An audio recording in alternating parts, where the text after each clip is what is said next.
Miles had always been a fan of obscure indie horror games. He spent nights combing forums, watching late-night streams, and downloading titles that no one else dared touch.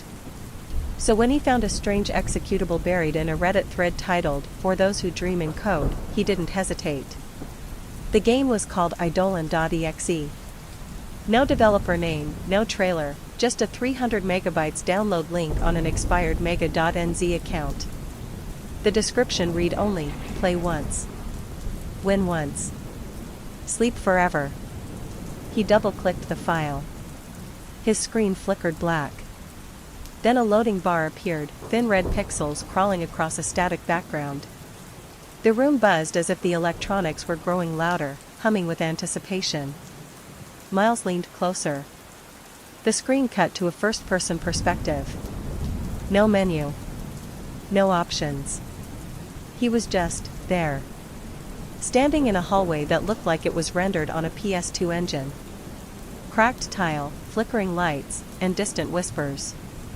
The sound design was uncanny, deep breathing, scuttling just out of frame. Every step echoed too loudly. Every shadow clung too long to the screen. What even is this? Miles whispered to himself. His avatar moved slowly. There was no jump, no run. Just forward motion. Occasionally, a prompt would appear, cryptic lines like, "Offer what cannot be returned. Do not look behind you. He's already seen you." He smirked. Typical psychological horror. But then his character entered a room that looked like his bedroom, not similar. Exact. The crooked blinds, the stack of old game discs on the floor, the chip in the desk. Miles froze. The screen pulsed. "You brought him here." Miles reached for the escape key. Nothing happened. Alt plus tab didn't work. Control plus Alt plus del was useless. He yanked the power cord. The monitor stayed on. That's when the whispering stopped being in the game, and started coming from his headset. Miles threw the headset onto the desk, chest tight. The voices, echoed for a second longer even after the headset hit the table. He stared at the monitor, expecting it to shut off or at least glitch into a crash screen. Instead, the game world changed. His in-game bedroom had a new object, a mirror. It hadn't been there before. The mirror on screen reflected his in-game character, a tall figure in a hoodie, but the face was completely obscured. A black void. Then the mirror tilted, ever so slightly. Not the one in the game, the real one, nailed to Miles' wall. He turned slowly, heart beating hard. The mirror was still. Perfectly still. Had it moved? Or had his nerves made it seem that way? Back on the screen, text appeared again. "You shouldn't have looked." Miles reached for the power button on his tower and held it down. He counted the seconds, expecting a hard shutdown. Nothing. The fan kept spinning, the LED still pulsing.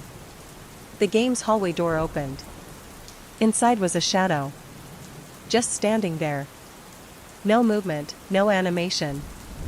A silhouette, too thin, with arms too long and a head slightly tilted, like it was watching him through the screen. The figure didn't move, but Miles felt a chill crawl up his spine. As if something in the room had shifted. The air grew heavy. Thick. He picked up the mouse again, trying to click out of the game. The cursor was gone. Text flashed again. "Press E to let him in." The monitor started to vibrate, barely noticeable at first, but now it rattled in its stand.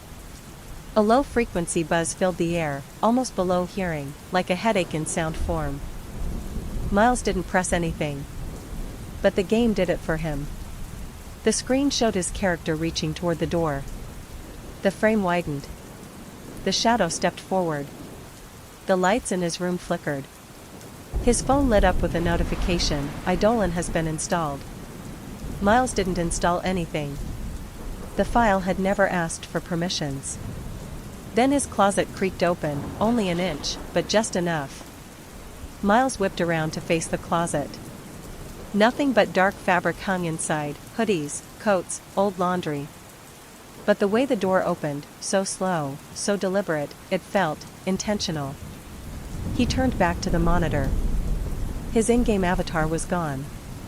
Only the dark hallway remained on screen, flickering under broken overhead lights. A soft static hiss crept into the speakers, not loud, but constant, like a breathing noise caught between channels. Then the screen split. Not like a glitch, like a mirror crack. A jagged fracture carved down the center, revealing his webcam feed behind it. The stream was real-time. Miles was staring at himself. Except, he wasn't moving. On screen, his mouth twitched slightly, then widened into a slow, stretching grin. His real face stayed frozen in a frown. The other Miles reached toward the screen. The crack in the monitor widened. Miles pushed back from his desk chair, heart hammering. "This isn't possible," he muttered, voice shaking. "This has to be some kind of mod or ARG." The screen cut to black. Then a new line of text. "Level 2 unlocked." Suddenly, the closet door slammed shut behind him. He leapt up, spinning toward it. The doorknob was ice cold when he grabbed it, his breath visible in the room. Back at the desk, the monitor turned itself back on, showing the same hallway again, but now lit with red light. Chains lined the walls. A new sound echoed through the speakers, dragging footsteps, scraping nails, low murmurs in languages Miles didn't recognize. His phone buzzed. A new message appeared from an unknown number. "If you're reading this, it's already too late." The buzz happened again. And again. 10 new messages. 20. Then hundreds. Each one said the same thing. "Don't finish the game. Don't finish the game. Don't finish the game." But Miles couldn't stop. Something, some presence, hung in the air now, urging him, pulling his eyes back to the screen. His character stood once more in the center of the hallway. And now, footsteps were coming toward him, not in-game. The footsteps were slow, dragging, deliberate. Not coming from the headset, not from the game, but from inside Miles' house. His room was on the second floor. He lived alone. No roommates. No family visiting. No reason anyone should be in the hallway outside. He grabbed his phone, heart pounding, ready to dial 911, but the screen was black. Not off. Just black. Still warm in his hand, still humming with charge, but unresponsive. As if something had drained it without warning. Back on the monitor, his avatar stood before a rusted metal door labeled, "Server Room." A prompt glitched onto the screen. "The rules are changing." The door creaked open. Inside was a massive, low-ceiling chamber filled with humming server racks, walls lined with pulsing red lights, wires like veins crawling across the floor. In the center, a terminal, flickering with unreadable code that almost seemed to shift if you stared too long. On the far wall, a figure sat at a desk, hunched over. Its back to the screen. Still. Frozen. But Miles could hear breathing again. Then, a voice. Not from the game. From just behind him. "You're not supposed to see this part." Miles spun around. No one. Just his empty room, door still shut, closet still closed. But the air was heavy, oppressive, like standing in a sealed vault. He faced the screen again. The figure in the game had stood up. It turned around. The face was a low-resolution mesh of his own. It smiled. The lights in his room dimmed to a dull red, matching the server room's glow. He stood, suddenly dizzy, and grabbed the edge of his desk for balance. On the screen, the fake Miles reached out and typed something into the terminal. The code began morphing again. Then came a new message, overlaying everything else. "He is awake now. You are the game." The monitor hissed with static. Miles backed away, but his feet felt heavy, like sinking into wet concrete. Every breath he took came slower. Shallower. As if something was pulling him toward the screen, bit by bit. His closet door creaked again. Only this time, something stepped out. It had his shape, but none of his humanity. The thing that stepped from the closet was clothed in shadows, its limbs too long, its posture twitching between fluid and broken. A vague silhouette of Miles, but stripped of warmth, drained of flesh and filled only with code. Its face was incomplete. A flickering texture mapped badly across its head, like a corrupted 3D model.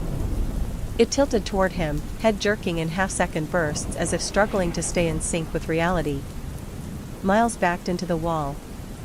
No, this isn't real, he muttered, feeling blindly for anything, his lamp, his backpack, anything to throw. His hand landed on a heavy textbook, which he flung at the creature without thinking. It passed through the thing, and vanished before hitting the floor.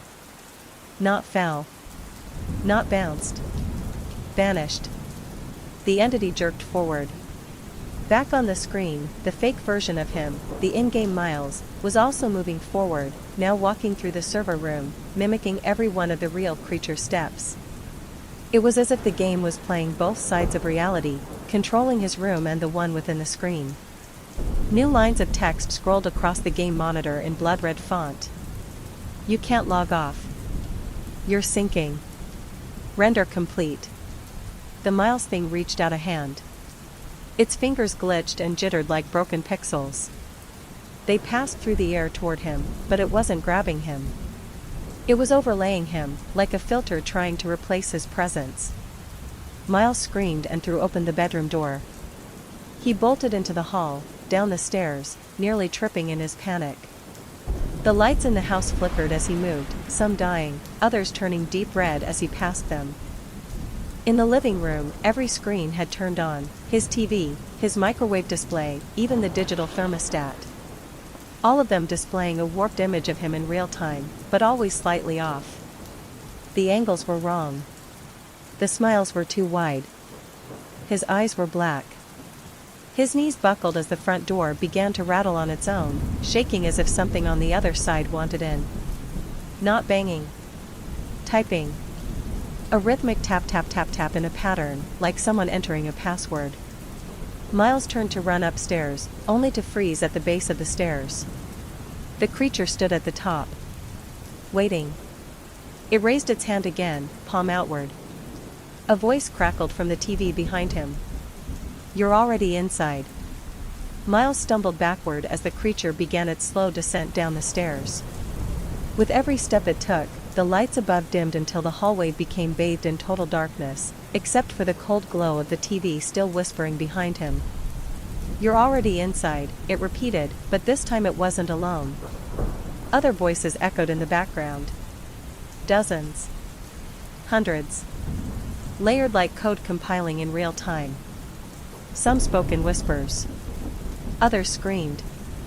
One repeated his name over and over, each time more distorted. He turned to run, but the front door was gone. Not locked. Not barricaded. Gone. Where the door had been was now a flat black wall with a low-res texture, like something from a 1998 game. When he touched it, his fingers went through the surface. Not like a ghost, more like dipping his hand into water made of static. His phone buzzed again. He checked instinctively, against his better judgment. The screen blinked to life. Not the lock screen. Not messages. A game menu. Eidolon.exe. Continue. Load previous save. Reset player. Exit, grayed out. Below that, a line of text. Player 1 now active. Multiplayer enabled. A new cursor appeared, hovering and moving without him touching the screen. It selected continue. Upstairs, the creature stopped. It began to twitch violently, pixels shedding off its form like fragments of corrupted code. Its body flickered in and out of the hallway light, as if reality couldn't keep up with its presence. Then, suddenly, it screamed. Not in pain. In recognition. From behind Miles, another voice whispered, from the TV this time. Second player joined. Let's begin. Miles turned, and saw himself on the screen again, standing in a strange room, made of flickering glass and endless wires. The screen panned upward, slowly, like someone holding a camera. The in-game version looked up and said, "Why are you still here?" Miles shook his head. "I didn't ask for this." The screen pulsed once. Then the room around him did too. Everything in his home began to stretch, walls bending at angles they shouldn't, floorboards elongating like rendered polygons, and doorways warping like bad level geometry. Reality was breaking. He could feel it at the back of his skull, like a headache made of lines of code. He had to get out. But there was no out. Because the game was still running. The game had consumed the rules. Miles stood paralyzed, watching as the world around him pulsed like a living hard drive, syncing itself with whatever corrupted version of reality Eidolon.exe had created. Even his skin itched like it was being rewritten, little electric pins under the surface, nerves misfiring as his surroundings adjusted to match the game's logic. The menu reappeared on his phone, flickering violently now. A new option had been added. Install update, version 0.0.0.13. Fixes minor visual inconsistencies. Adds player likeness rendering. Removes exit conditions.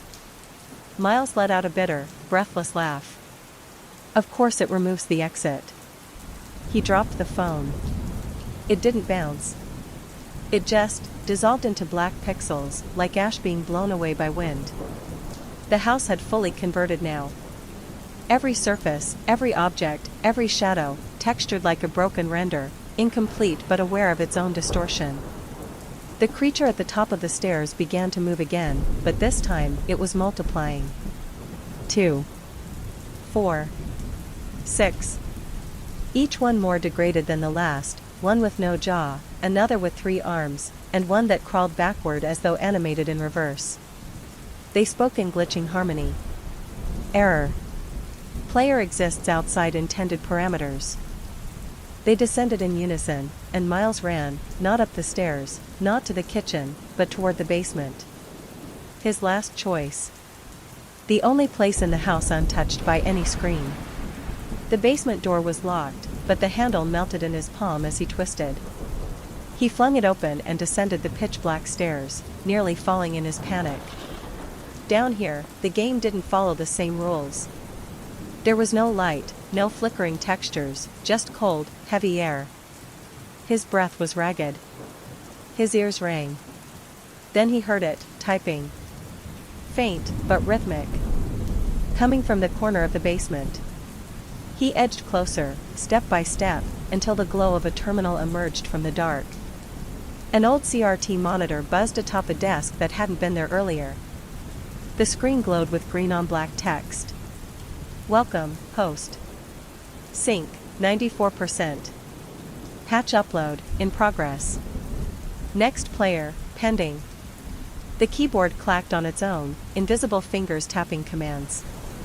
Miles reached for the monitor to turn it off, only for the words to change again. Patch note, physical self no longer required. Would you like to complete installation? A new prompt blinked into existence. Yes. No. His hand hovered in the air. And behind him, something breathed. Section 8 coming next. Say the word when you're ready for more. The breath behind him was wet and ragged, like air being forced through a throat filled with wires. Miles froze, fingers trembling above the keyboard. The glow of the CRT monitor painted his face in sickly green light. Would you like to complete installation? The screen repeated, cursor blinking patiently, tauntingly. He dared a glance over his shoulder. One of the creatures stood there, just inside the doorway. No eyes. Just smooth, glitched skin with digital static rippling across its surface. Its mouth hung open, but no sound came from it, only an oppressive silence that pushed against Miles' chest like gravity. It stepped forward. The screen changed again. Auto-select initiated. Installation confirmed. Thank you, host. No, wait. Miles shouted, slamming his palm against the monitor. But the screen pulsed once, then burst into binary characters, a stream of numbers and corrupted symbols pouring down the glass like digital tears. His body seized. A jolt like lightning crawled from his spine into his skull. His vision blurred. The entire basement shimmered. Then, nothing. Not blackness. White. Blinding, empty white. Miles blinked. He was standing. Upright. No pain. No breath. Just stillness. The world reloaded. Everything had a polygonal edge now. The walls. The floor. Even his hands, low-res, stiff, puppet-like. He looked around in growing dread. He was back in the hallway. The game hallway. But now, it was perfect. No longer grimy or half-rendered. The textures were clean. The lighting smooth. And worst of all, there was a HUD. Top left corner. Player, Miles.host. Health, infinity. Objective, escape. The word escape blinked red, over and over. He tried to shout, but no sound came. His lips moved, but the voice didn't render. Nothing did. He tried moving forward, and felt his body obey, but not him. The motion was stiff. Game-like. That's when he realized he no longer controlled himself. Something else did. And through the hallway shadows, another figure loaded in. A new character. This one moved differently. Clumsily. Like someone just starting a game for the first time. Then a voice came through his headset, his real headset, still somewhere out there, still connected. Hey, weird. This isn't the menu screen. Miles screamed inside his skull. Someone else had launched the game. And now he was the NPC. The voice echoed again through unseen speakers, this time clearer, more casual. Male, maybe early 20s. Weird graphics, kinda retro. Anyone else getting, like, Silent Hill vibes? Miles couldn't respond. He couldn't move unless the new player moved him. His limbs obeyed only when commanded, his perspective shifted only with the joystick, like a puppet watching itself dance. The player, unaware of what he'd truly launched, walked forward, deeper into the now flawless hallways. His in-game avatar was just a floating flashlight and a jittery hand, typical first-person controls. Miles was forced to follow, lagging a few paces behind, tethered like a shadow. Inside, he screamed with everything he had. But nothing came out. Every so often, a new command popped in the HUD. E, to speak. Shift, to sprint. Control, to hide. Yet pressing them didn't come from Miles, it came from the player, as though Miles himself were just another asset. A usable object. They passed a rusted mirror. For a split second, Miles saw himself, low polygon, sunken eyes, mouth stuck in a crooked frown. Behind his reflection, a glitch twitched in the air, the same black silhouette that had once crawled from his closet. Watching. Then the terminal reappeared. Different this time. Larger. Embedded into the wall like a shrine. As the new player approached, the screen lit up with the same green text that had doomed Miles. Host synchronized. New player authenticated. Would you like to install update? Miles tried to will the player away, to force even a twitch of motion, anything to warn him. But the player chuckled. Bet this unlocks a secret ending or something. He pressed yes. The hallway darkened. Lights dimmed, and the walls bled digital static. Red overlays streaked across the screen. The sound design changed, less like ambience, more like breathing again. The same dragging footsteps. The whispers. The HUD blinked. Co-op mode activated. Searching for next host. No, Miles thought. It's spreading. The player character froze, his avatar locked in place. Then a voice, not from his headset, but from inside the game world, spoke to him. You played.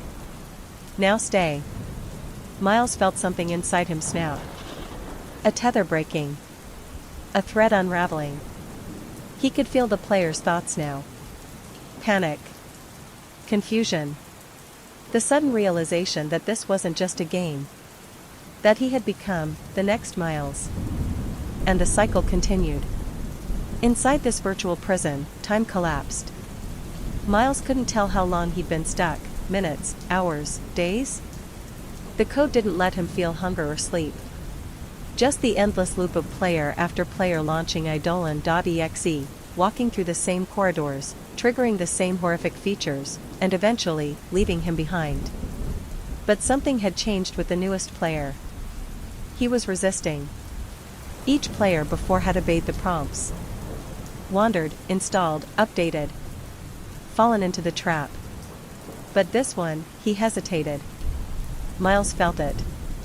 Whenever the player stared too long at a wall, or ignored a flickering door, a tremor ran through the world.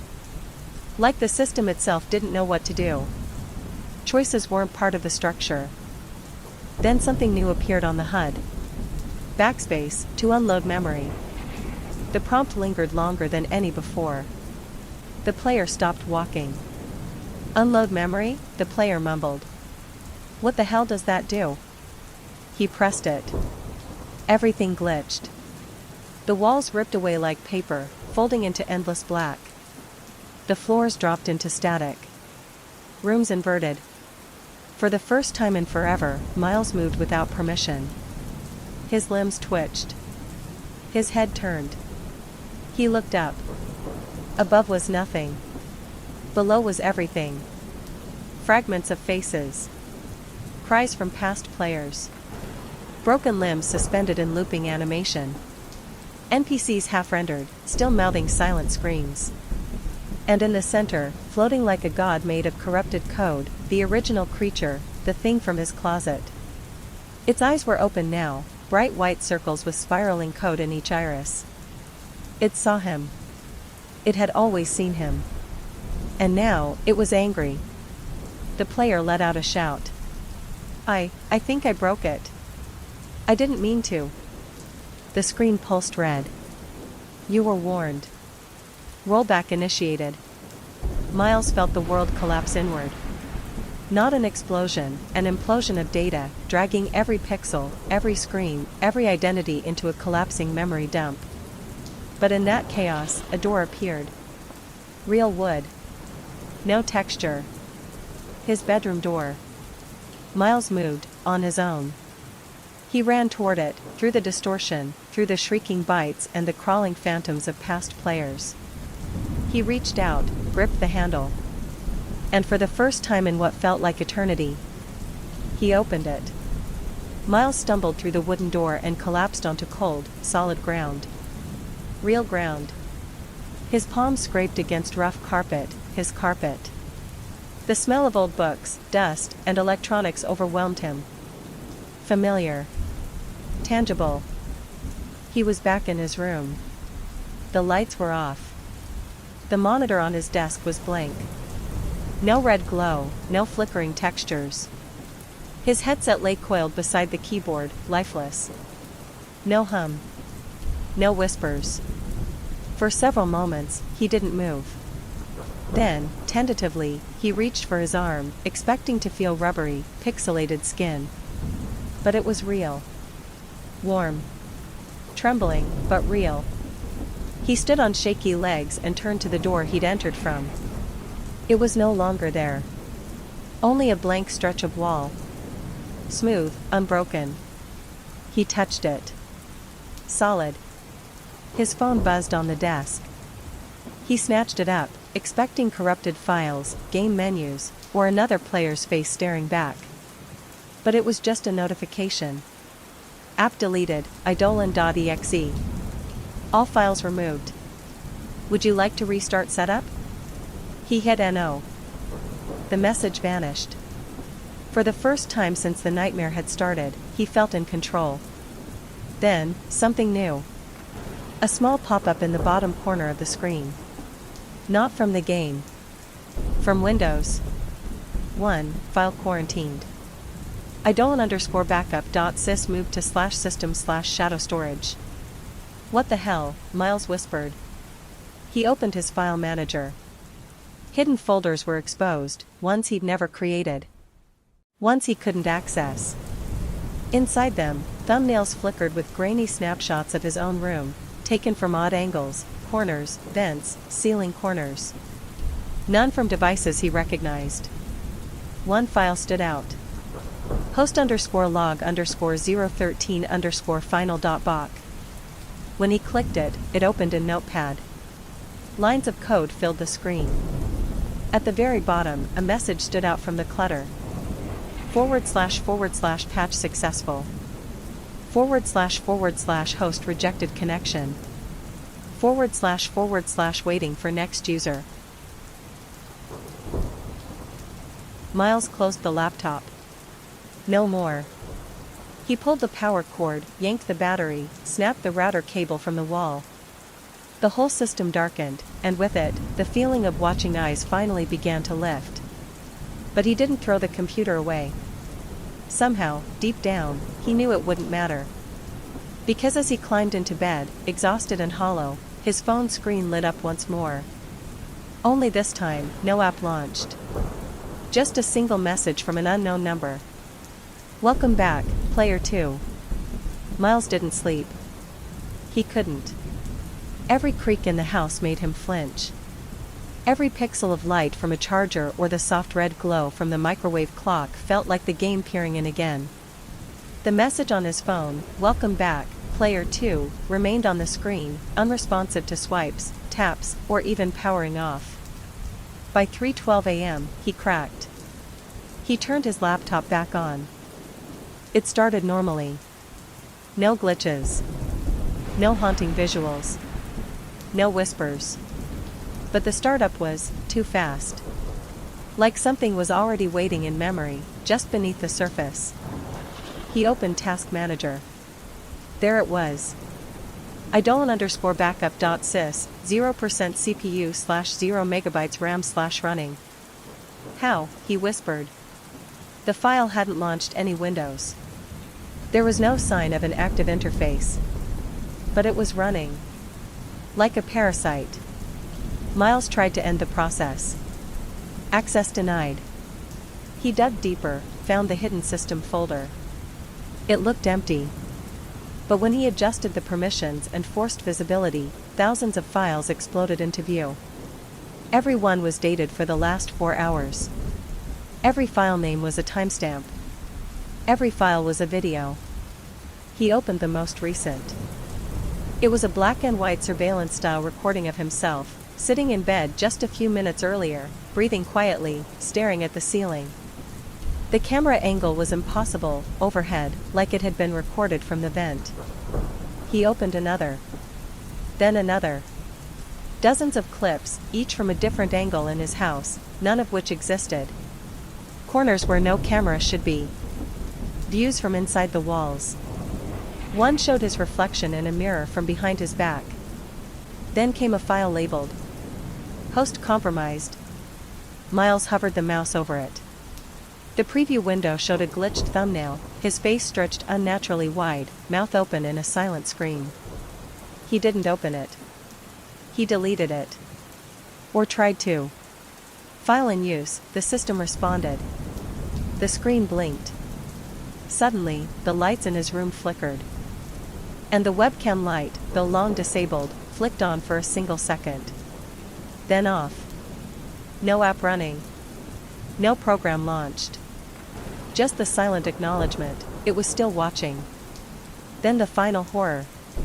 A new folder appeared. No input from him. Just, materialized. /new player/. Inside? One single text file. Player_3_ready.bach. The game wasn't over. It was just preparing the next level. Miles stared at the folder as if doing so might make it disappear. But the name glowed faintly, like something alive had branded it onto his drive. /new player/player_3_ready.bach. The moment he clicked on it, the entire screen froze for a fraction of a second. When it recovered, his wallpaper had changed. Gone was the quiet image of a snowy forest. Now it showed a black screen with a white ASCII skull. Below it, a line of fresh text blinked. "It's not your turn anymore." The cursor moved on its own. It navigated to a command window, typed out lines of code in an instant blur of keystrokes, and then paused. "Run launcher.exe/ghost mode equals true/camera equals on/port_open." "No," Miles whispered. "You don't get to use me." He lunged for the power button again, slamming his finger against it. The screen went dark. Tower silent. But, not quite. From inside the case came a faint tick-tick-tick, like a clock counting down. Then, a whisper. Clear. From the speakers, even though they were off. "You brought it in. You can't keep it out." The room chilled instantly. He unplugged everything. Every wire, every adapter, every power strip. He tossed his phone under a pillow, shoved the laptop in his closet, and slammed the door.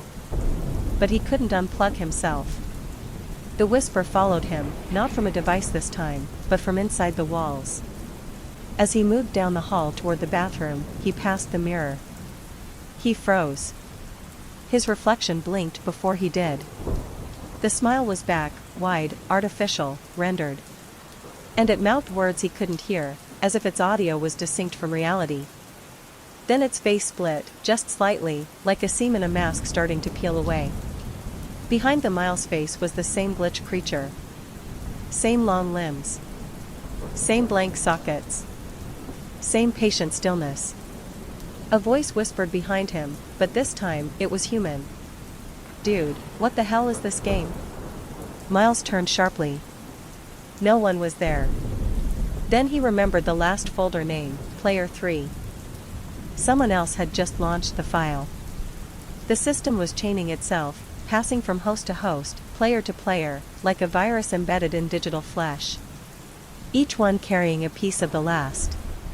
Which meant he wasn't just being watched. He was now part of the game's environment. And Player 3? They were playing through him. Miles backed away from the mirror, breath shallow, heart thudding so loudly it felt like it echoed off the walls. His reflection was still there, but it wasn't copying him anymore. It just watched. Then, for a brief moment, the reflection whispered again, this time with perfect sync. "Your background now." He turned and ran. Not out of the house, he knew now that physical distance didn't matter, but toward the only place that still felt untouched, the attic. He pulled down the ladder, climbed into the dry heat above the ceiling, and slammed the hatch shut. A flashlight in one hand, he scrambled to the far corner, pushing aside boxes and dust. He needed silence. Distance. A place without wires. As he sat in the dark, hugging his knees, he heard something new. A controller. Somewhere below, the soft, unmistakable clicking of thumbsticks and triggers echoed faintly, an Xbox-style rhythm. It was Player 3. They were in.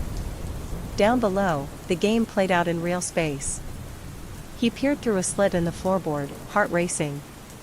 His hallway was visible, rendered in that hyperreal state, where everything looked too clean, too intentional. Shadows shifted with algorithmic rhythm. The lights no longer flickered randomly, they pulsed, like code running in timed loops. Then the HUD appeared, not in his vision, but projected onto the wall like an AR overlay. Objective: find the previous host. Current area: spectator mode. Inventory: headlamp/recording device/unknown file and #40, host_m.013 and #41. Miles's skin crawled. Host_m.013, that was him. He wasn't a player anymore. He wasn't even an NPC. He was a collectible. A quest item. He covered his mouth to muffle the sound of his breathing as footsteps moved below. Soft. Curious. The new player was exploring. He watched through the crack as a flashlight beam swung across the walls, growing closer. Then a new sound, a female voice. "Oh damn, is this your room? It looks like mine did back in high school. Weird." Another voice replied, male. Yeah. I think this is still part of the tutorial. There's supposed to be a hidden item here. Some memory file? They were co-op. 2 players. The system had updated again. Now it wasn't just infecting, it was sharing. The attic hatch creaked slightly. No one pulled it. No prompt appeared. It creaked on its own. Miles scrambled deeper into the shadows as their voices drew nearer. Then his flashlight flickered. No. Not now.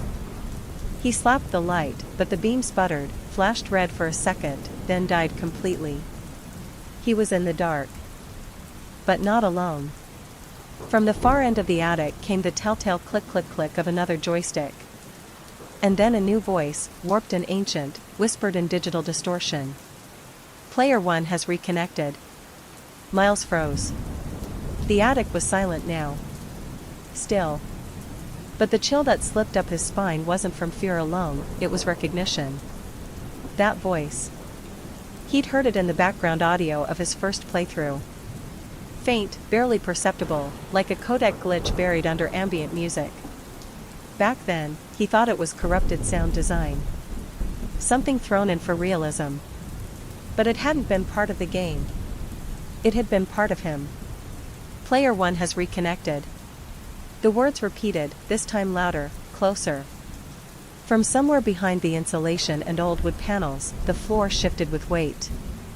Something moving above the ceiling boards, impossibly close. Miles pulled himself deeper into the shadows of the attic's far corner, pressing behind an old wardrobe. He could hear multiple footsteps now. The co-op players were still down below, exploring. But this new one, the one inside with him, wasn't walking. It was crawling. Each movement sounded like bone scraping drywall. Like wires being pulled through concrete. He shut his eyes. Tried to focus. But instead of silence, something pulsed behind his eyelids. Not light. Text. Reconnect confirmed. Memory file, host_m.013 located. Running extraction protocol. No, Miles whispered. Stop. Stop it. He opened his eyes, and the attic had changed. Not physically, but visually. Everything now had a faint shimmer, like old VR. Glitchy outlines traced the furniture. The world was rendering him out. Bits of his reality were being peeled away. His hands flickered in and out of transparency. Below, the 2 new players laughed. Oh my God, I found a hidden message. What does it say? The girl read aloud. The attic breathes when you're not looking. A silence. Then a scream. Not from the players. From the attic. A wet, gurgling inhale echoed through the space as something unfolded from the darkness behind the wardrobe. A figure. Wrong. Limbs too long. Face like Miles, but melted, with eyes made of spinning error codes and sockets full of static. It opened its mouth, and a sound like a hard drive failing burst through the air. Extracting player 1. Complete. Miles couldn't move. Couldn't run. The walls of the attic pulsed with error messages. Text scrolled across his vision like a debug overlay. Then he felt his body lift, not physically, but like his consciousness was being dragged out of sync with his bones. Then black. Nothing. He woke up. Back at his desk. Computer on. Game window closed. He gasped. Was it a dream? But then he saw the monitor. A new menu. Welcome to Unreal Mode Plus. New game. Continue. Multiplayer, 3 active users. You are now being hosted. And underneath, a new option blinking in red. Spectate Miles. He stared at the screen. Spectate Miles. His own name, his own existence, was now just a mode. A file to be viewed. An experience to be consumed by others. His trembling hand hovered over the mouse. Everything inside screamed, "Don't click it," but his fingers moved anyway. Some unseen command pushed him, like a silent controller guiding from above. Click. The screen didn't fade in, it snapped like a camera shutter. Now he was watching from a third-person angle, hovering just behind himself as he sat at the desk. His own body, lit in the sick blue glow of the monitor, was eerily still.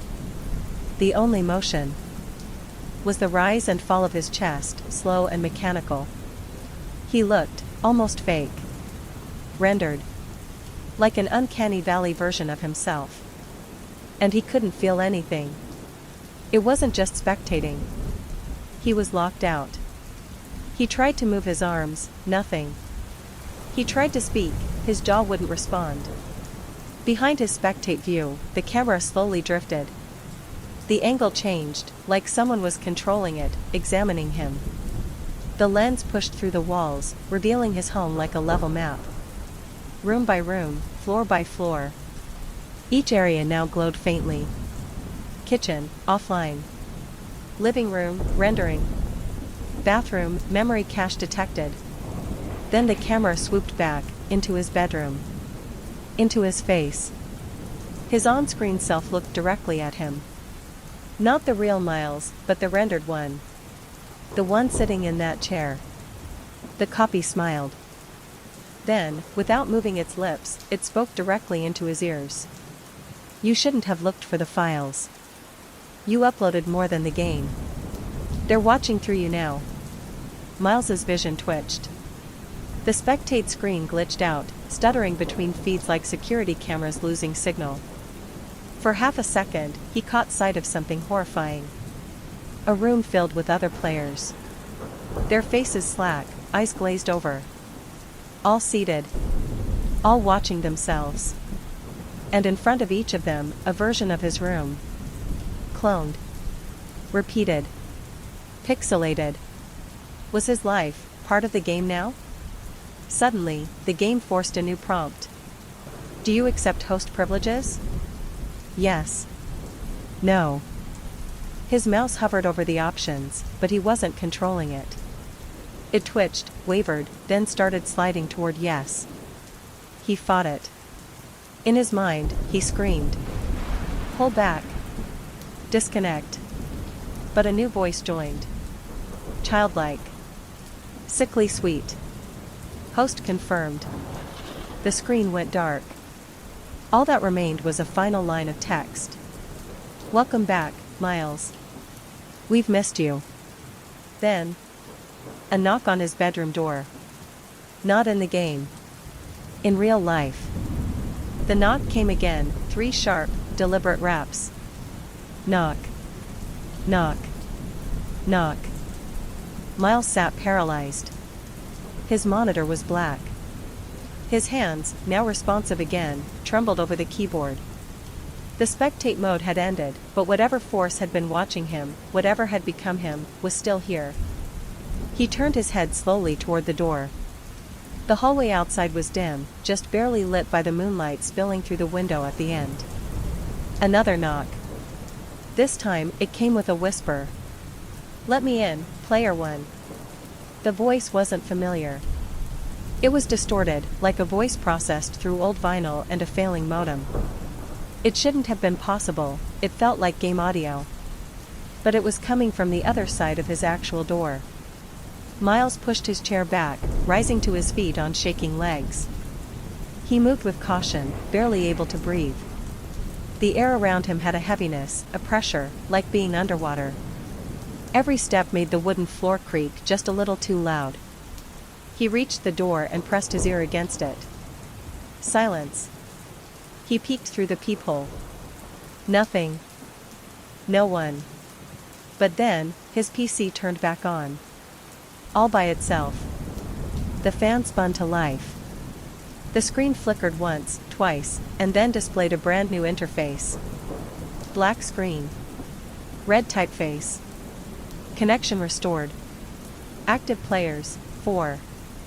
Miles, host. Unknown _01. Unknown _02. Outside _player. His breath caught in his throat. He slowly backed away from the door. But as he did, The doorknob turned. Not violently. Not forced. Just slow, deliberate. Like someone was testing it. Waiting for the permission to come in. His heart pounded. "You don't lock your session anymore, Miles," the voice whispered through the wood. "That means we can enter. You made the rules, remember?" He reached down, checked the bolt, it was locked. Thank God. But something about the bolt felt wrong beneath his fingers. It was cold. Too cold. Like metal that had never been touched before. Suddenly, the screen behind him lit up again with a new notification. Session security, overridden. Player has invited guest, yes. Preparing world merge. Miles backed toward his window. Whatever was happening wasn't just code anymore. This game, this thing, was bleeding into his reality. And it was pulling him in. Or worse. It was letting them out. Then, all at once, everything went black. His vision. His mind. His breath. Just before consciousness gave out, he heard one last thing. A soft click from the door. And the sound of it opening. Section 18 coming next. Would you like to continue? You said. Continue. ChatGPT said. Section 18, the merge begins. Miles awoke on the floor, cold hardwood pressing against his cheek. The room was silent, unnaturally so. No hum from his PC, no whir from the ceiling fan, not even the wind through the trees outside. Just stillness, like the world had been paused. He sat up slowly, and something felt off immediately. His room looked the same, but not exactly. The walls were too clean. The posters slightly crooked in different ways. The edges of everything were sharper. Polished. Like high-resolution textures in a remastered game. He stood and walked toward his bedroom mirror, but his reflection didn't move in sync. It lagged behind, barely a second, but enough to unsettle him.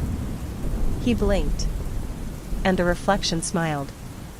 He turned and ran to the window, pulled back the curtain. What he saw wasn't his neighborhood. It was a void, stretching infinitely. No houses. No streetlights.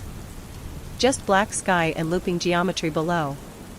Like terrain from a game engine that hadn't loaded textures yet. Floating blocks, half-rendered trees, a stairway to nowhere. His room was floating in it.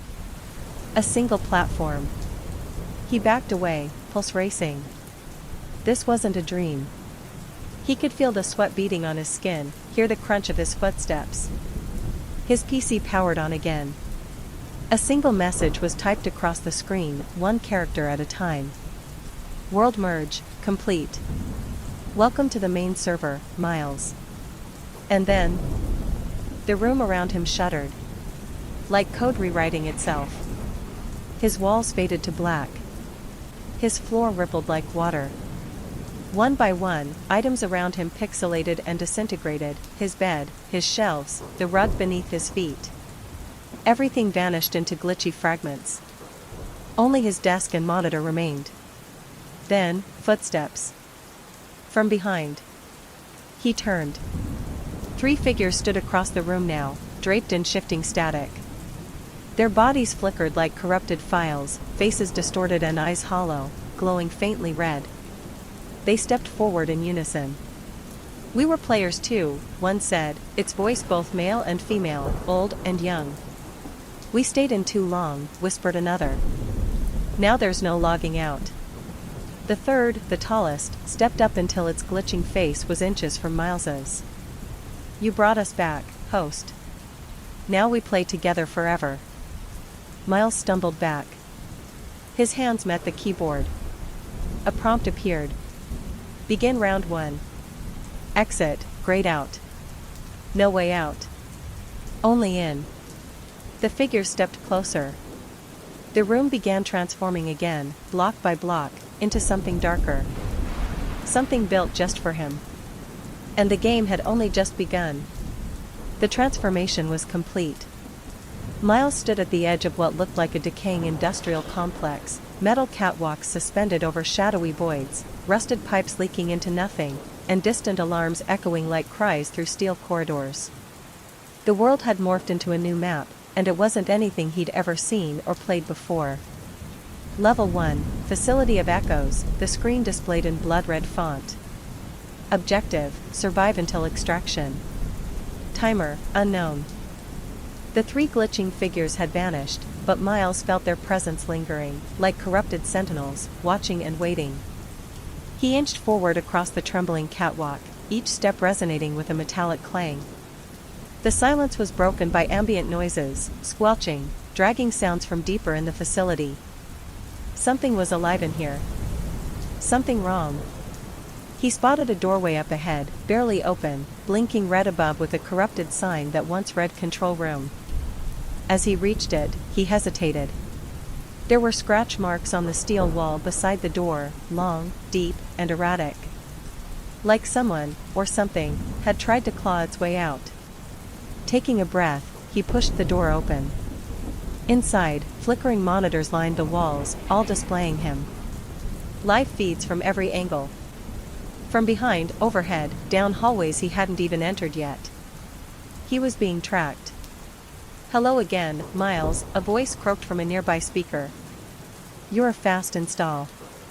He spun around. No one. But the voice was familiar. It sounded like the tutorial voice from the game's beta version, only mangled, low-pitched and gurgling, like it was drowning in static. "Every room has a keeper," it continued. "Yours is hungry." The lights overhead died in an instant. A long, deep groan reverberated through the metal beams above. Miles backed toward the door, heart pounding. As he reached the hallway again, the walls began to change, shifting and stretching. The corridor elongated behind him. Footsteps echoed in the distance, approaching fast. But he saw nothing. He ran. Twisting halls, rusted walkways, staircases that turned in on themselves like optical illusions. He sprinted until he saw it, a glowing elevator at the end of the corridor. Above it, the words pulsed in red, "Extraction Point." But just before he reached it, he heard a wet snarl behind him. He turned. A massive figure crawled from the vents above, twisted limbs, no eyes, and a wide, gaping mouth full of television static and teeth like sharpened keys. It moved with jerky, glitching motions, as if lagging in and out of reality. Miles dove into the elevator. The doors shut just as the thing lunged. He was safe. For now. But the elevator didn't go up. Or down. It just moved sideways. Into the next level. The elevator rattled as it moved sideways through the dark, unseen void. Its lights flickered, and the hum of movement felt more like breath, rhythmic, unnatural. Miles pressed himself into the corner, clutching the handrail like it was the only real thing left. The floor display didn't show numbers.